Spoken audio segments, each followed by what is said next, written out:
name's Eugene Denning. I'm an architect based out of Edmonton, Alberta.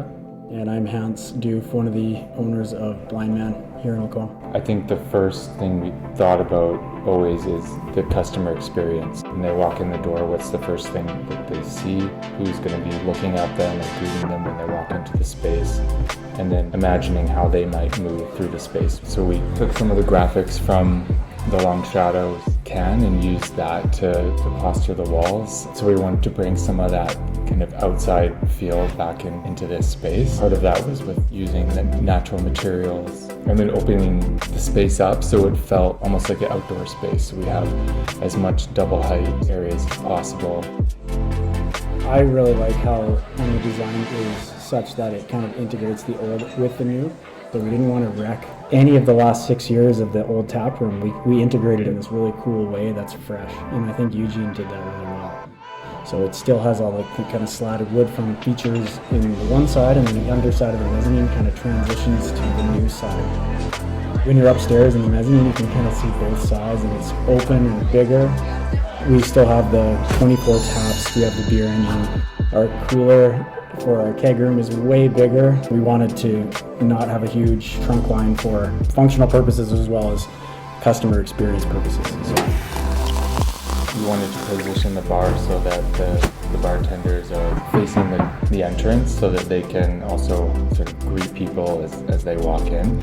We really wanted to make that the entry experience feel really welcoming and open. We also talked about having a lot of variety of different seating options. So we have people sitting at the bar. We have our long bench that has a lot of flexibility for people to move tables around. And then we have this space upstairs that's more private, geared towards sort of private meetings or group functions. You'll see this space in such a different way because of the height of the ceiling and the different angles of all the feature wood.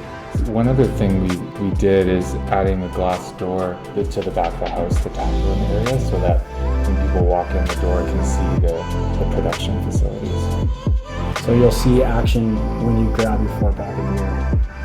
It's a tap room, it's a place to get food, but it's also a place to meet your friends, and we have some flexibility built in so that you can host concerts or dance parties. We kind of worked with what we had last time, and now we're kind of creating something that's bigger than what we have. The food menu that we are excited about, that we all want to eat, is tacos and nachos, with a simple menu that we want to dial in right off the bat and then get creative with as we get comfortable with that. We're going to be calling it the local taqueria. Food that we're preparing is going to be as authentic Mexican style tacos as we can get, and then we'll have some seasonality with monthly specials and stuff like that. So we paid special attention to the echoes, adding surfaces that can absorb sound. So you'll see that with the sound clouds and the treatment of the ceiling on the main floor. So we have a lot of options, so you can dim different lights or turn different ones off to achieve the mood that you need. I hope that this space is just a more exciting and more comfortable third space for people in Lacombe and driving down the corridor in central Alberta.